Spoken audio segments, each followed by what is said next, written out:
सोनम बेवफा तो है ही, कातिल और बेशरम भी है, ये उन लोगों का कहना है जहां पर मेडिकल चेकअप के लिए सोनम को रखा गया था।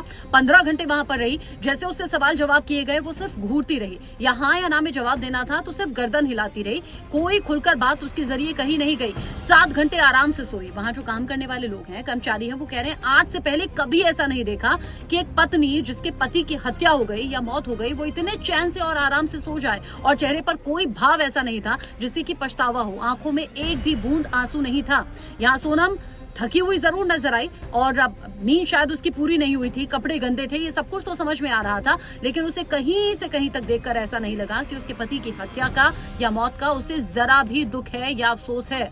जरा सोच कर देखिए, सोनम ने पूरी प्लानिंग के साथ में ये सब कुछ किया। जब आरोपी ऊपर पहाड़ी पर चढ़ाई चढ़ रहे थे तो वो थक गए थे। उन्होंने कहा था कि हम नहीं जा सकते, हम ये काम नहीं कर सकते। सोनम ने उसी टाइम पर्स से निकालकर 15,000 रुपए दिए थे कि तुम्हें ये काम करना होगा, मैं 20 लाख रुपए दूंगी। और इसीलिए लोग कह रहे हैं, और शायद इसीलिए राजा रघुवंशी की मां ने भी कहा कि 10 लाख की ज्वेलरी तो मेरा बेटा पहन कर गया था, जिसे लेकर मैं घबराई हुई थी और मैं चाहती थी वो ना जाए ये सब पहनकर। कीमती सामान के साथ में और इतनी ज्यादा ज्वेलरी के साथ में भला कौन हनीमून जाता है। तो इसीलिए सोनम ने प्लानिंग की, जाने का टिकट किया, वापस आने का टिकट भी नहीं था, ज्वेलरी के साथ में गई और इसीलिए सुपारी किलर्स को 20 लाख रुपए का लालच दिया था। कहा था हत्या तो तुम्हें करनी पड़ेगी, 20 लाख रुपए दूंगी। और यही अब भाव है चेहरे से, जिसमें कहीं से कहीं तक पछतावा नहीं है, दुख नहीं है, आंसू नहीं है, बेशर्मी है।